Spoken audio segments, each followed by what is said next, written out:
15장은 범용 프로그래밍입니다. 그리고 C++는 범용 프로그래밍을 할 수 있게 템플릿이라고 하는 기능을 제공합니다. 그래서 템플릿은 우리가 이력서 포맷이 있잖아요. 이렇게 포맷 주어지면 빈 곳에 채워넣는 그런 걸 우리가 템플릿이라고 그래요. 그래서 우리는 어떤 타입을 쓸지 모르고 타입 매개 변수라는 걸 정의합니다. 그리고 그걸 이용해서 프로그래밍해요. 그러니까 실제 어떤 타입이 이 코드에 쓰일지는 모르는 상태에서 프로그래밍 하는 거죠. 그게 이제 범용 프로그래밍이고, 근데 실제 사용할 때는 내가 어떤 타입을 가지고 이 코드를 쓸지를 지정해 줘야 돼요. 그게 이제 타입 인자가 되는 겁니다. 그래서 std 벡터를 만들 때에는 t라는 걸 이용해서 여기 타입 매개 변수면 그 t라는 걸 이용해서 코딩을 해요. 실제 어떤 타입 쓸지. 근데 사용할 때는 그 t로 우리가 int를 쓸 수도 있고 int 포인터를 쓸 수도 있고 뭐 student 쓸 수도 있고 별의별 걸 다 그 t 대신에 써서 쓸 수 있는 거예요. 그게 이제 템플릿 기능이고요. 범용 프로그래밍은 크게 두 종류로 나누어질 수가 있습니다. 범용 함수를 만드는 게 있고 범용 클래스 또는 구조체를 만드는 거를 우리가 나눠서 생각해 볼 수가 있습니다. 함수는 범용 함수는 어떤 기능을 수행하는 거잖아요. 그렇죠? 함수니까 어떤 기능을 수행해요. 그러면 이 기능을 모든 타입이 다 할 수 있는 건 아닐 수 있습니다. 그래서 범용 함수는 세상에 존재하는 모든 종류의 타입을 다 처리하겠다라는 목적을 가지고 보통 만들지 않아요. 요 기능을 할 수 있는 애들은 다 처리하겠다. 이런 형태가 되겠습니다. 근데 범용 클래스는 보통 멤버 변수로 어떤 타입을 유지하겠다. 그런데 한 종류가 아니라 다양한 종류를 유지하고 싶은 거예요. 보통은 모든 종류. 예를 들면 자료 구조를 만든다. 스택 자료 구조, 리스트 자료 구조를 만든다. 그러면은 이 리스트 구조의 요소들은 정수를 저장하고 싶을 수도 있고 학생을 저장하고 싶을 수 있고 학생에 대한 주소, 학생 포인터를 저장하고 싶을 수 있고 모든 걸 다 하고 싶어요. 제한하고 싶지가 별로 않습니다. 그래서 그 차이가 커요. 범용 함수는 뭔가 우리가 쓸 수 있는 타입을 제한을 해야 되는 거고 이쪽은 제한을 하고 싶지가 않은 거예요. 범용 클래스는. 그 정도의 차이가 있고 범용 클래스는 뭔가 멤버 변수로 그 다양한 타입을 유지하고 싶은 거고요. 범용 함수는 인자로 다양한 애들을 받는데 모든 애를 받는 게 아니라 요 함수를 쓸 수 있는 애들. 그럼 예를 들면 범용 정렬 함수다. 그러면 어떤 애들만 받아야 되겠어요? 아니지. 비교할 수 있는 애들을 받아야 되겠죠. 정렬하려면 뭘 해야 돼? 서로 비교를 해서 순서를 정할 수 있어야 되죠. 근데 순서를 정할 수가 없어. 그러면 정렬할 수가 없겠죠. 맥스 함수도 마찬가지예요. 뭔가 뭘 받아서 최대값을 받는다. 여러 개의 값을. 그러면 이 여러 개의 값을 어떻게 해? 비교할 수 있어야 되겠지. 그래서 그런 애들 비교할 수 없다? 그러면은 받으면 안 되겠죠. 그러면 이 받으면 안 되는 것들을 어떻게 배제할까? 이게 또 필요할 수가 있는데 C++는 어떤 식으로 범용 프로그래밍을 제공하냐면 우리는 템플릿을 이용해서 하나를 만들어요. 템플릿을. 하나 만들어요. 근데 우리가 그 템플릿에 대해서 5종류의 타입 갖고 써. 그러면 컴파일러가 어떻게 하냐면 5개를 만듭니다. 5개를. 5개. int 쓰는 거 하나 만들고, 더블 쓰는 거 만들고, 뭐 std string 쓰는 거 만들고, 이렇게 5개를 만들어요. 만들어서 얘네들을 문법 검사를 다시 합니다. 그러면 문법 검사하다가 얘는 비교할 수 없는 애네? 그러면 뭐가 되겠어요? 문법 오류가 나타납니다. 그래서 이 C++에서는 범용 프로그래밍을 어떻게 하냐? 우리는 하나를 만드는데 컴파일러는 그것을 우리가 사용하는 만큼, 타입을 사용하는 만큼 중복해서 만들어 버리는 거. 만들고 번역을 해서 문제가 있으면 문법 오류를 주는 그런 방식으로 이제 구현을 진행하게 됩니다. 그리고 이렇게 템플릿만 쓰는 것이 유일한 범용 프로그래밍이냐? 아니죠. 우리는 또 범용 프로그래밍을 어떤 식으로 할 수 있냐면은 상속과 다형성을 이용해서 자연스럽게 또 범용 프로그램을 하죠. 객체지향 프로그래밍이 좋은 이유가 그 하나 이런 거죠. pet 하면 얘는 다양한 종류의 애완동물을 받을 수가 있는 거죠. 하나의 함수로 여러 타입을 받을 수 있으면 그것도 제너릭 프로그래밍의 하나에 속하는 거예요. 템플릿 쓰진 않지만 이런 경우에도 다양한 종류의 애완동물을 유지할 수가 있죠. 그러면 얘도 범용 클래스처럼 동작하는 거죠. 그래서 객체지향에서 다양성을 이용해서 우리가 프로그래밍 하면은 템플릿을 사용하지도 않고 자연스럽게 범용 프로그래밍을 할 수가 있습니다. 그리고 여기에는 뭐만 전달할 수 있어요? 펫의 후손 객체들만 전달할 수가 있는 거죠. 엉뚱한 애들이 여기에 못 오죠. 애완동물이 아닌 건 여기로 전달 못하고 전달하면 문법 오류가 나겠죠. 여기에 유지할 수 있는 건 애완동물만 유지할 수 있습니다. 이제 그렇게 이제 생각하시면 되겠고, 범용 함수에 대해서는 하나만 만들어서 여러 개로 쓰는 거잖아요. 그러면 하나만 만들어 여러 개 쓰려 그러면은 이 여러 개들이 알고리즘이 어떻게 돼야 돼요? 하나의 코드로 만들었으니까 같아야 됩니다. 타입은 다를 때 다른 알고리즘이 필요해요.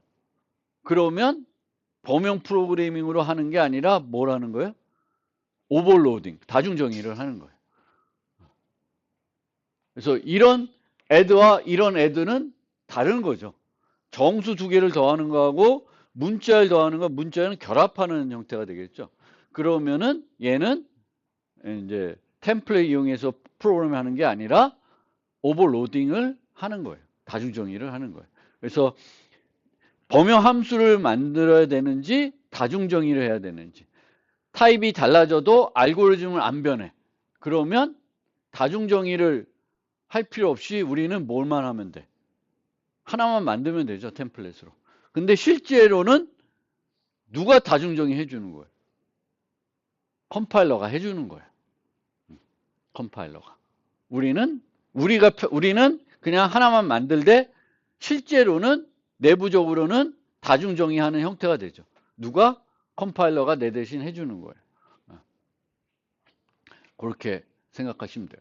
그리고 문법을 소개하면은 문법은 이제 범용 함수, 범용 클래스인데 이 함수나 클래스 앞에다가 내가 템플릿 기능을 쓰겠다고 이렇게 템플릿이라고 써줘요. 그 다음에 이 템플릿은 뭘 이용해서 프로그램한다? 타입 매개 변수를 이용해서 프로그램하는 거예요.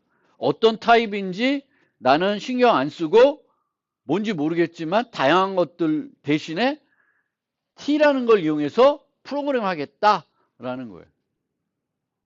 그래서 t 이렇게 t 쓰고 내부적으로 타입, 실제 구체적인 타입 대신에 t를 써서 프로그래밍을 하는 형태가 범용 프로그램입니다. 타입. 그래서 이런 식으로 타입 매개 변수를 우리가 선언해 줘야 되는데 그때 여기다가 타입 네임, 옛날에는 타입 네임 대신에 클래스라고 키워드를 썼어요. 지금도 쓸 수 있어요. 문법이 새로 추가돼도 예전 문법은 사라지지 않는다 그랬어요. 호환이 계속 돼야 되니까.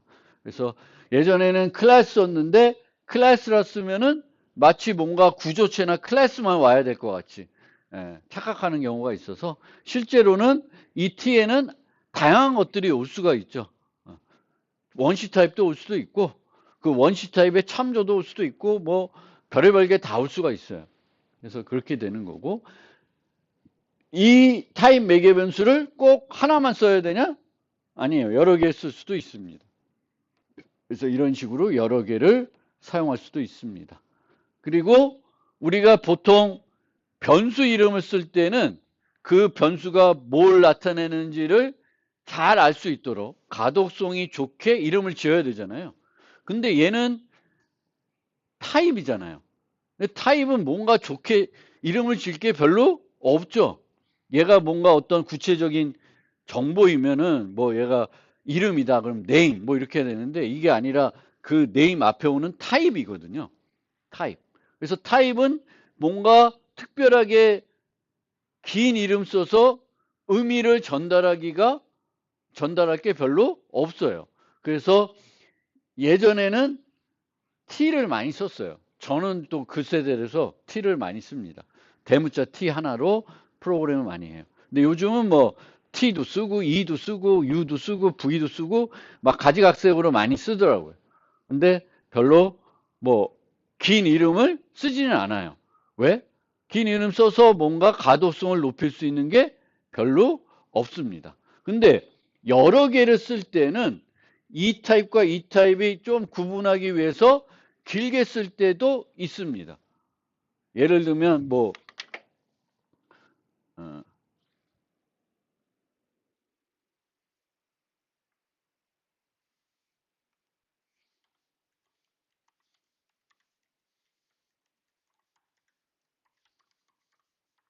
뒤에 나올 것 같은데 괜히 쓰는 것 같다.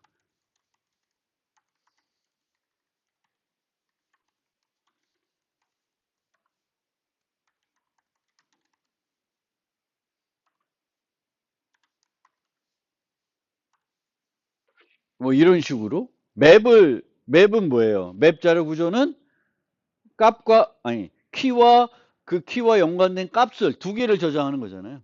그래서 키 타입, 밸류 타입 이렇게 이제 쓰는데 보통 보면 또 이렇게 길게 쓰면 귀찮으니까 이런 식으로 K, V 이런 식으로 프로그래밍을 많이 합니다. 굳이 뭐 길게 안 쓰고. 그러니까 일반 변수들은 길게 쓰는 게 오히려 가독성을 높이는 데 도움이 되는 거죠. 근데 여기서는 굳이 길게 안 쓰고 근데 여러 개 쓸 때는 얘가 한 타입과 요 타입이 특별한 목적의 타입이면은 그걸 나타내는 앞글자로 키 타입, 밸류 타입 뭐 이렇게 씁니다. 그래서 그런 것들을 잘 생각해서 이름을 지으면 됩니다. 그리고 이 타입 매개 변수를 어디에 쓸 수 있냐? 타입이 올 수 있는 데는 다 쓸 수 있어요. 타입이 올 수 있는 데는. 그래서 보통 함수면은 반환 타입, 매개 변수 타입, 지역 변수 타입. 그리고 클래스면은 메소드의 그 세 개가 다 되겠죠. 어떤 메소드 정할 때. 뿐만 아니라 또 어디 쓰겠어요? 멤버 변수의 타입 쓸 때도 이제 그 타입 매개 변수를 써서 프로그래밍을 하겠죠. 그리고 여기가 t면 요 t를 그냥 t로 쓰는 게 아니라 t 포인터, t 컨스티 포인터 이렇게 여러 형태로 내부적으로 프로그램할 수 있습니다. 근데 이렇게 내가 썼어 안에다가 프로그램할 때. 근데 내가 인자로 int 포인터를 줘요. 그럼 이게 const int 포인터가 되잖아. 그러니까 되게 복잡한 거예요. 복잡하게 해석이 될 수가 있어요. 그래서 그런 복잡하게 해석되는 게 있으니까 조금 주의를 해야 되는데 실제로는 복잡하게 그 사람이 썼을 때는 아마 잘못 쓴 걸 거예요. 그 잘못 쓴 거는 어떻게 걸러진다? 문법 오류로 걸러져요. 걔를 이용해서 컴파일러가 코드를 만드니까 그 코드를 이렇게 실행하다 보면은 내가 기대하지 않았던 타입이 오면은 아마 컴파일 오류가 날 거예요. 그래서 그런 식으로 이제 걸러진다라고 생각하시면 되겠고, 그러면 이제 이 A 또 함수 이름은 이제 템플릿은 클래스 이름이고 범용 클래스이고 범용 함수잖아요. 그럼 범용 함수를 쓸 때에는 원래 타입 인자를 줘야 되기 때문에 요 내부적으로는 이 A를 쓸 때 이런 식으로 쓸 수도 있어요. 근데 이렇게 쓰면 지저분해지니까 그냥 이렇게 보통 씁니다. 그래서 내부적으로 이렇게 쓰는데 실제 사용할 때는 타입 인자를 줘야 되겠죠. 타입 인자를. 내가 이 t로 int를 쓰겠다, double을 쓰겠다 라는 거를 표시해 줘야 돼요. 이렇게 표시를 해줘야 돼요. 함수는 함수 다음에 꺽쇠하고 타입 인자를 써줘야 돼요. 범용 클래스를 쓸 때에는 클래스 이름 다음에다가 타입 인자를 요 개수만큼 써줘야 돼요. 그런데 이제 점점 생략할 수 있게 만들어져 있어요. 컴파일러가 충분히 얘가 뭔지 내가 안 써도 알 수 있으면 안 써도 되게끔 이제 컴파일러들이 발전했죠. 그래서 요즘은 거의 안 써요. 이렇게 쓰면 돼요. 펑10. 그러면 얘가 인자를 몇 개 받아요. 요 함수는. 요 펑은. 하나 받죠. 근데 뭘 줬어? 10을 줬죠. 10을 어떻게 해석하죠? int로 해석하겠죠. 정수, 상수가 주어지면 int, long 중에 가장 작은 걸로 해석을 합니다. 그럼 10은 int로 해석하겠죠. 그러면 컴파일러가 얘 t로 int를 쓰는 애구나 라고 해서 그렇게 int를 쓰는 애를 만들고 얘를 호출해 줍니다.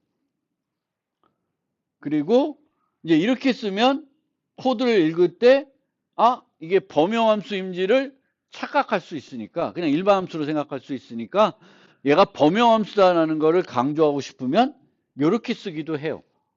그러니까 요 세 가지가 다 가능하다라는 거고 이제 원래는 함수만 생략을 할 수 있었는데 이제 클래스도 이런 식으로 항상 생략할 수 있는 건 아니고 컴파일러가 그 사용자가 쓰는 프로그래머가 쓰는 타입 인자를 유추할 수 있으면 정확하게 유추할 수 있으면 생략할 수 있어요. 그래서 얘는 이렇게 생성자가 이렇게 있고 t를 하나 받는 애가 있어요. 근데 여기서 정수 하나를 그 생성자 인자 줬으니까 t를 int로 쓰고 싶구나라고 알고 얘랑 여기가 int 있는 것과 없는 것과 똑같은 형태로 처리해 줍니다. 그래서 이제 우리는 범용 프로그램 할 때는 타입 매개 변수 갖고 프로그래밍 하고 그 범용 함수나 범용 클래스 쓸 때는 우리는 타입 인자를 제시해서 사용해야 되는 거고 근데 대부분의 경우에는 이제는 타입 인자를 생략할 수 있다. 생략하고 이제 범용 함수와 범용 클래스를 사용할 수가 있습니다. 참고로 우리가 많이 쓰는 SEC string도 요거에 ALS라고 생각하시면 돼요. 범용 클래스예요. SEC string도. 그리고 원래 함수에는 뭐가 있었어요? 기본 인자가 있었죠. 기본 인자. 그래서 타입 매개 변수도 뭘 쓸 수 있냐면 기본 인자를 쓸 수 있어요. 그래서 이렇게 equal int. 그래서 내가 명시하지 않으면 int를 기본적으로 쓰겠다. 근데 요즘은 저거를 굳이 할 필요가 없을 거예요. 왜냐하면 이제 그냥 안 써도 안 쓰면 안 되겠구나. 이 경우에는 이렇게 만들면 유추할 때는 굳이 없어도 얘가 올바르게 유추할 텐데 이제 이렇게 쓰려면 이제 이렇게 써도 대부분 int를 많이 쓴다. 그러면 이제 이런 식으로 해서 int를 쓰게 할 수도 있고 더 효과적인 건 요런 애들이 이렇게도 할 수 있어요. T2는 기본 인자로 T1이 된다. 그러면 하나를 명시를 하면 원래 두 개가 필요한 애잖아요. 그러면 T1도 int, T2도 int가 되는 거예요. 그러면 원래 얘는 쌍으로 유지하는 건데 이렇게 쓰면은 T1과 T2가 같은 타입이 되겠죠. 이렇게 쓰면 다른 타입이 되는 거예요. 그래서 이제 기본 인자로 얘는 타입이니까 타입 인자, 기본적으로 많이 쓴 타입 인자를 제시해 줄 수도 있고 여러 매개 변수를 나열할 때에는 이제 걔를 하나를 다른 하나를 이용해서 초기화 기본 인자를 줘서 이제 적게 제시를 하면은 얘를 같은 걸로 이제 처리할 수 있게 해줍니다. 그래서 그런 문법이 있고, 또 타입 매개 변수에 일반 매개 변수도 쓸 수가 있어요. 일반 매개 변수. 그래서 이렇게 이제 size tc equal 10 이런 식으로 하면 여기에 이제 10이 들어가는 거죠. 10. 그래서 일반 매개 변수도 함께 쓸 수 있다. 범용 함수나 클래스를 우리가 쓸 때 할 수가 있습니다. 근데 요 일반 매개 변수를 쓸 수 있는 게 매우 제한적이 있는데 점점 이제 확대가 되고 있어요. 사용할 수 있는 것들이 이제 확대가 되고 있다.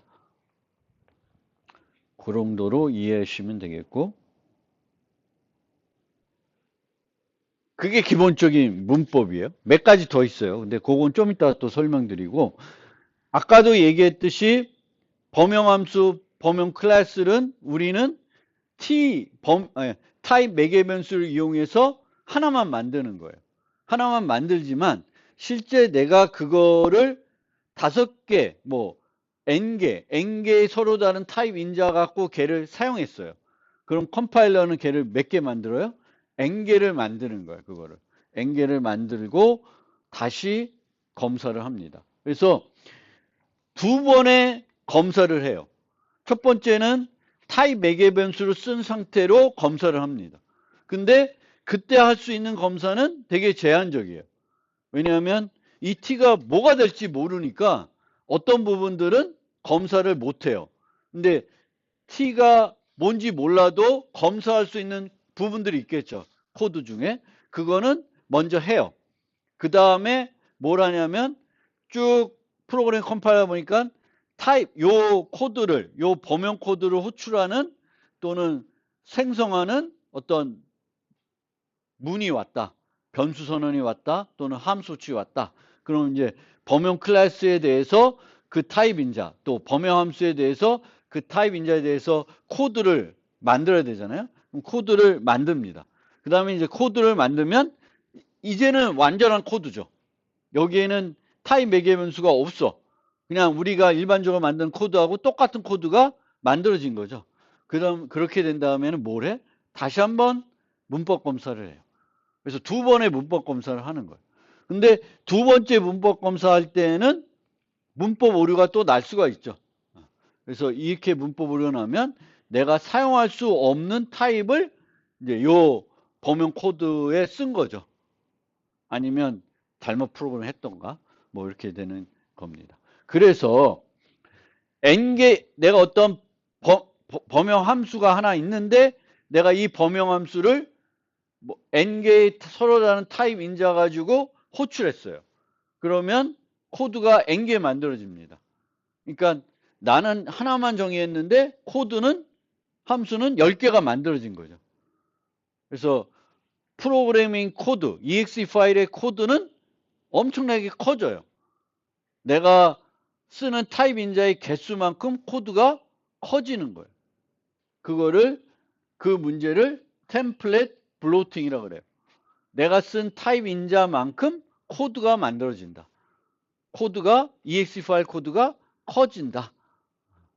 물론 뭐 내가 직접 범용 프로그램 안 하고 다중정의 했으면 이제 그만큼 또 만들어야 되니까 별 차이 없다고 생각할 수 있는데, 이제 자바 같은 언어는 템플릿으로 만들어도 코드를 n개 만들지 않고 하나만 만들어 써요.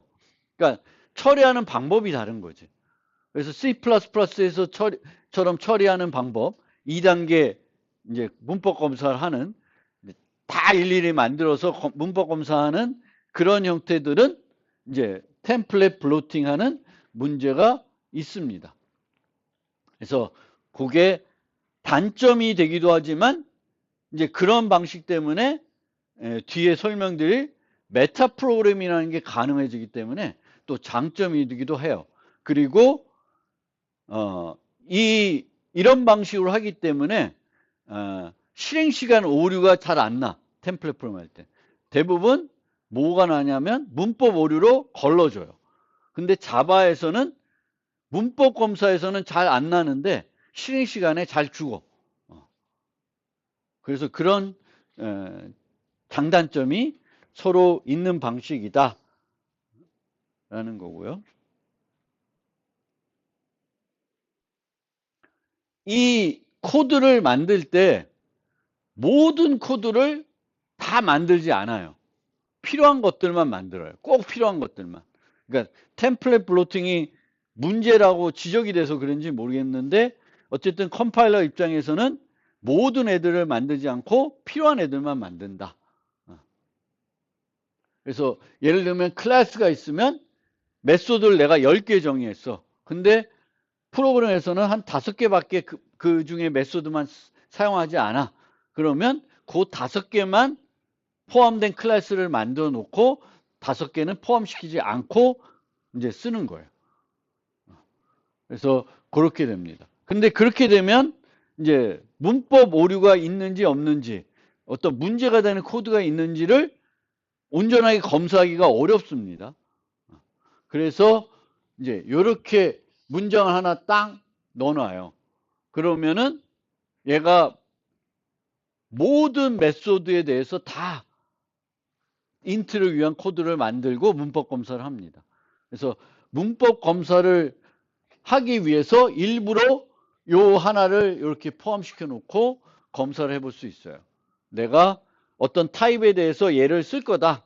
근데 그 타입에 썼을 때 문제가 있는지 없는지 보고 싶으면 그냥 요렇게 요 한 줄로 써주시면 돼요.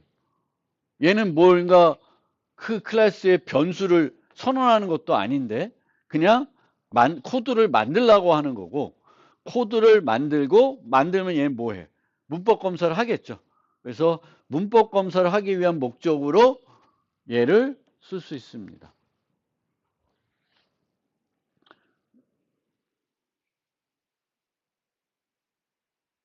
그리고 여기에 보면 요 f라는 게 있고 바라는 게 있는데 그렇죠?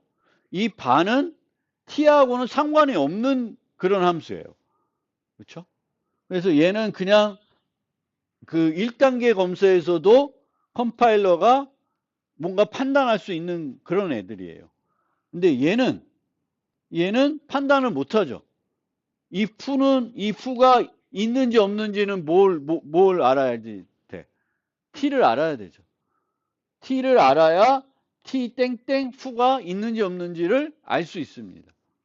그래서 요런 애들을 의존 이름이라 그래요. 의존 이름. 타입 매개 변수에 의존된 이름. 타입 매개 변수가 어떤 타입 인자로 사용될지가 결정이 돼야 판단할 수 있는 이름. 그게 의존 이름입니다.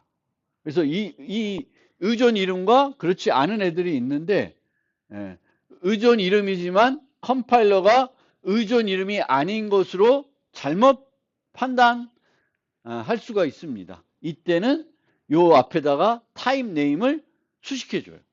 타입 네임을.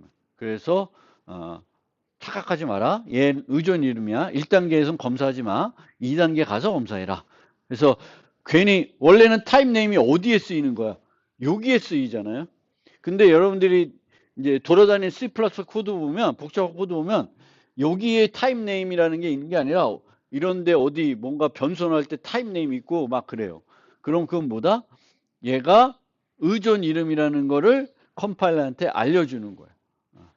그래서 그런 코드를 만나게 되면 아 얘가 뭐다. 아니면 여러분들이 그 범용 프로그램을 짰는데 문법 오류가 나. 근데 봤더니 얘가 의존 이름을 그 일반 이름으로 착각해서 나타난 문제야. 그러면 타입 네임을 거기다 수식해 줘야 돼요. 보통 그 컴파일러에 보면 아 타입 네임으로 수식하세요라고 뭔가 그 컴파일러 오류 메시지에 주어져 있습니다.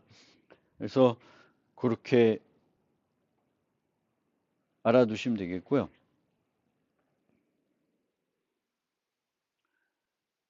C++는 그리고 또 컴파일러는 단위가 뭐예요? 그 Translation Unit, TU라 그러죠. TU가 뭐냐면 소스 파일 단위로 번역을 합니다. 그러면 여기 소스 파일 있는데 요 안에 범용 그 함수 호출이 있어요. 그러면 이 함수 호출을 하려면 뭘 만들어야 돼? 범용 함수를 그 타입에 맞게 만들어야 되죠, 컴파일러가. 그러면 이 컴파일러는 그 범용 함수가 정의된 템플릿 코드를 갖고 있어야 돼. 갖고 있지 않으면 이 부분을 번역할 수가 없어요. 확인할 수가 없어요. 함수 호출이 있으면, 범용 함수를 호출하는 것이 있으면 범용 함수가 있는지 만들어 놓고 검사를 해야 되거든요. 그래서 그가 없으면 안 됩니다. 그래서 내가 템플릿 프로그램 할 때에는 이 템플릿 호출하는 그 템플릿이 반드시 그 컴파일 할 때 같이 들어있어야 돼. 그래서 우리가 클래스를 정의할 때는 클래스 자체는 헤더 파일에 정의하고 요 메소드의 정의들은 별도 파일에 정의하는 경우가 많잖아요. 근데 범용 클래스는 그렇게 못해요. 왜냐하면 얘가 따로 떨어져 있으면 요 헤더 파일만 갖고 온전하게 이 클래스를 못 만들어요. 얘가 여기서 쓰는데 못 만드는 거야. 이 파일을 컴파일 하려면 요 범용 클래스를 온전히 코드를 만들어서 얘가 제대로 쓸 수 있는 앤지 검사를 해야 되는데 그걸 못 하는 거예요.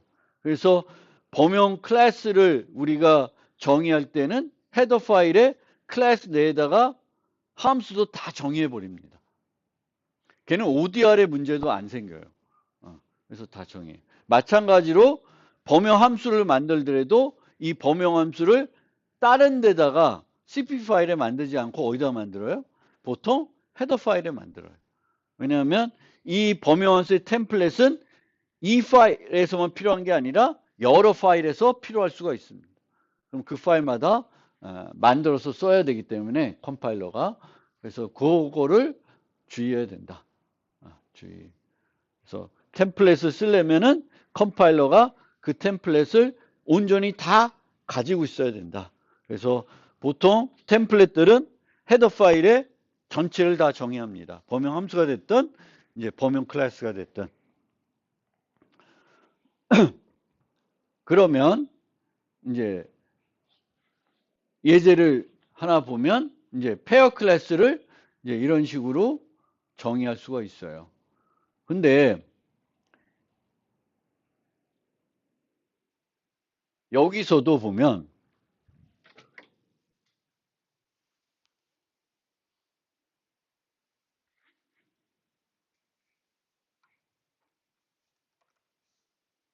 여기에 보면 const you get first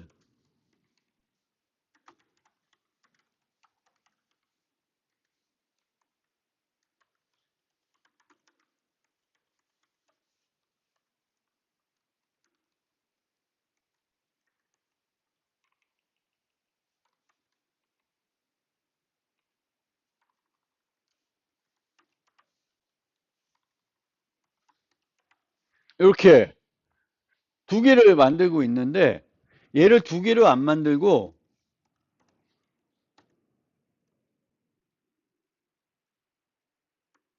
두 개로 만드는데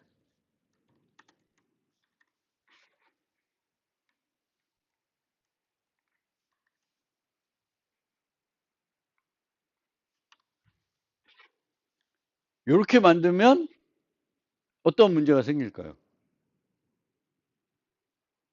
이 U와 V가 서로 다르면 하나는 인트를 반환하고 하나는 더블을 반환하겠죠. 물론 이것도 안 되는 거죠. 반환 타입만 다른 건 다중정의할 수가 없죠. 그래서 이게 안 돼. 그러니까 이게 더 맞는, 이 예제보다는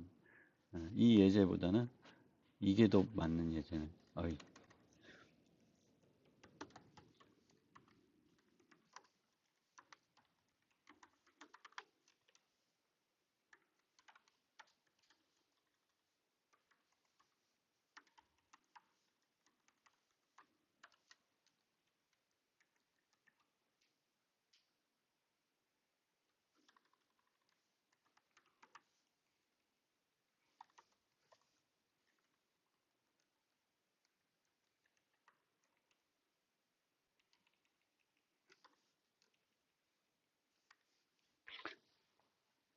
여기에는 이렇게 만들어져 있었잖아요. first, second. 근데 만약 내가 이렇게 만들었다. 그러면 이렇게 만들었을 때 U와 V가 다르면 문제 없죠.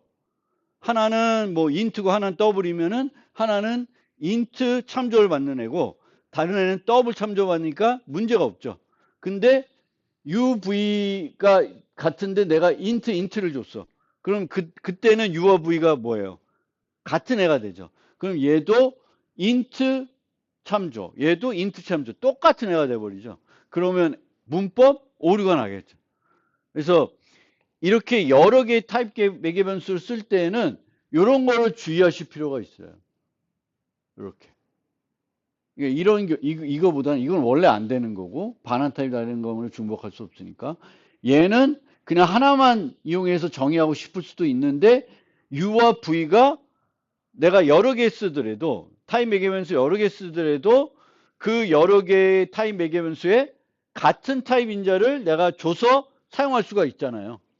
그럴 때는 만들어진 코드가 어떻게 될지를 생각을 해봐야 돼요.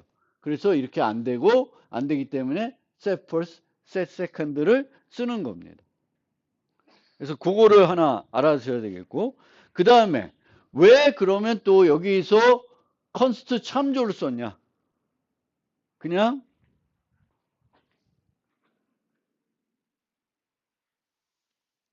이렇게 하지 왜 const를 참조를 썼나?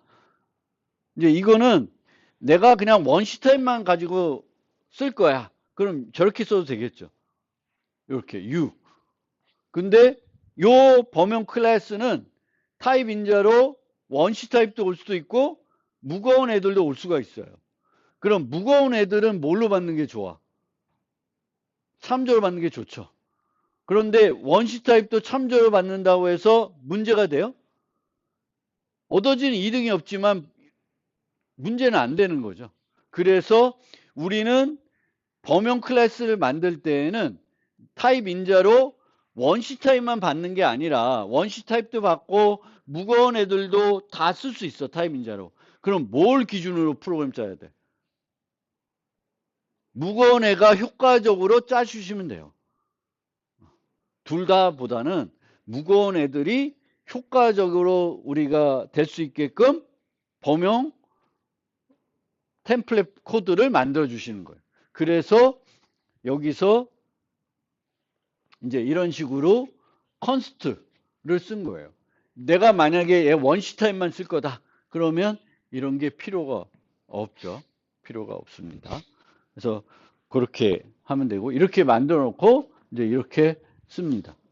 근데 이 코드를 그냥 보면 실제 원래는 우리가 프라이빗 만들고 퍼블릭 그 세터들을 만드는 이유는 그 세터에서 어떤 검사를 해서 인자를 검사를 해서 얘네들이 엉뚱한 값을 못 갖게 하는 목적이 있는 거죠. 그러니까 캡슐화하고 조건 제어를 이용한 이유는 어떤 목적이 있는 거잖아요. 근데 여기서는 그냥 이코르 하고 그냥 반환하고 있어요. 그럼 얘를 굳이 안 만들고 그냥 얘를 퍼블릭으로 하는 것과 별로 상관이 없죠. 그래서 실제 이런 경우에는 클래스로 만드는 게 아니라 범용 구조체로 만드는 게 더 맞는 예제예요.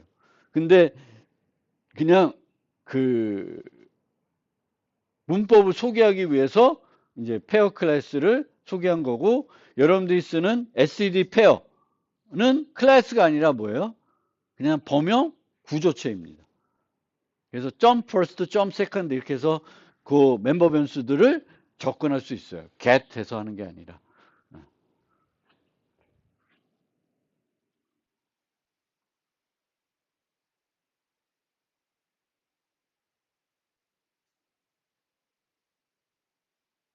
이 범용 함수를 이런 식으로 정의할 때 얻어지는 이득은 얘와 얘가 같은 타입이라는 걸 강제할 수 있는 거예요.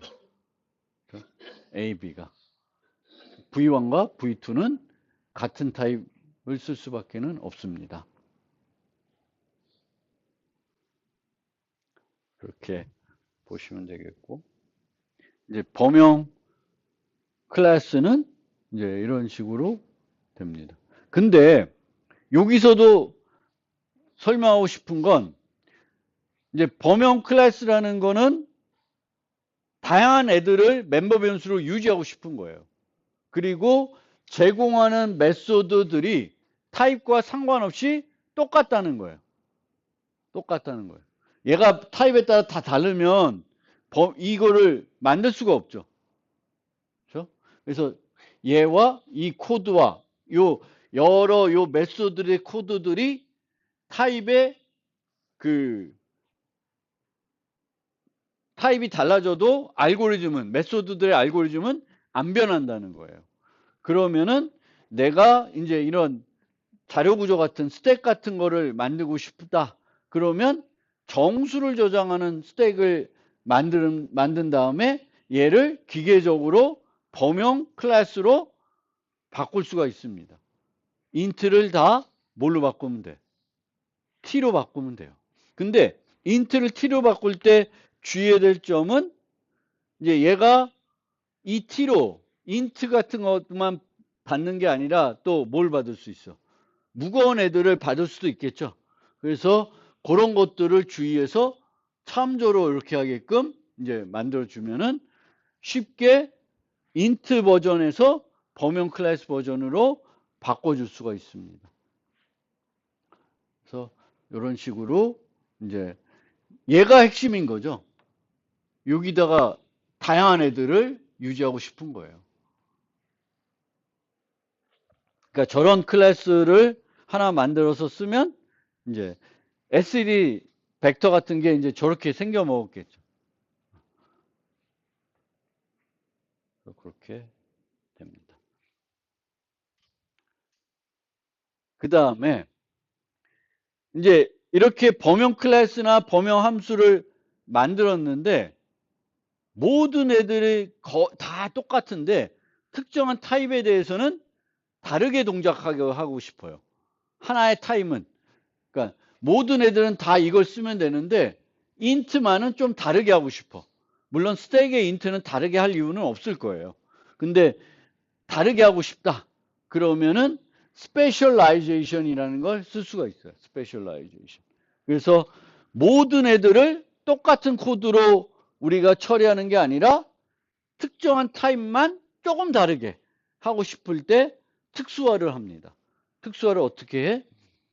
얘를 빈 거를 쓰고 옆에다가 나 이 t를 얘는 int를 쓰는 애다 라고 이렇게 바꿔버리는 거예요. 그러면 int가 아닌 애들은 얘를 이용해서 코드를 만들어 쓸 거고 t가 int이면은 얘를 쓰는 코드가 되는 거예요. 그래서 요거를 스페셜라이제이션 한다 그래요. 특수화. 뭐 그런 경우가 있겠죠. 함수들을 만드는데 특정한 타입에 대해서만 다르게 하고 싶어요. 뭔가 조금 다르게. 그러면 이제 스페셜라이제이션을 이용할 수가 있습니다. 근데 스페셜라이제이션에는 full specialization이 있고 partial specialization이 있어요. full, partial. 부분 특수화, 이제 전체 특수화. 이제 전체 특수화는 뭔가 가변적인 게, 그러니까 새로운 뭔가 내가 지정해 줄 수 있는 게 없이 그냥 다 고정시켜 버리는 거예요. 여기서는 타임 매겨면수가 t 하나인데 걔를 인트로 그냥 고정시켜 버린 거예요. 그게 아니라 이제 이런 식으로 파셜하게 원래는 하나인데 이제 이런 애를 받고 싶어. 페어를. 그러면 이렇게 스페셜라이제이션 할 수가 있어요. 그러면 페어를 전달할 때는 요 정의를 쓸 거고 페어가 아닐 때는 위에 걸 쓰는 그런 형태로 할 수가 있습니다. 그래서 이런 거를 이제 부분 스페셜라이제이션이라고 그래요. 그래서 좀 어려울 수 있는데 그런 전체 특수화, 부분 특수화. 그래서 부분 특수화는 약간 모든 거를 고정시킨 게 아니라 일부만 고정시킨다든지 이제 그런 형태가 됩니다. 그리고 이제 여기에는 안 써 있는데 클래스는 full specialization도 할 수 있고 부분 specialization도 할 수 있어요. 근데 함수는 full specialization만 할 수 있고 부분 스페셜라이제이션은 못해요. 원래는 함수는 뭘 할 수 있냐면 다중정의를 할 수가 있죠. 그걸 통해서 이제 똑같은 효과를 낼 수가 있습니다. 그러니까 쭉 만들어 놓고 내가 컨스 캐릭터 포인트에 대해서는 다르게 하고 싶어. 그러면 그냥 똑같은 이름의 컨스 캐릭터 포인터를 받는 애를 만들어 놓으면 돼요. 그러면 컨스 캐릭터 포인터가 전달되면 얘를 호출할 거고, 컨스 캐릭터 포인터가 아닌 애들이면 이 템플릿을 그거를 이용해서 이제 만들어지게 됩니다. 그래서 원래 이제 스페셜라이제이션 쪽은 이제 템플릿, 함수들은 오버로딩이라는 방법이 있기 때문에 그거를 이제 이용하시면 되겠고요. 이제 클래스들은 이제 클래스로 오버로딩 할 수는 없으니까 이제 클래스는 이제 이런 스페셜라이제이션 기법들이 있다. 특수화하는. 그리고 이게 이제 나중에 또 메타 프로그램 할 때 널리 활용이 됩니다.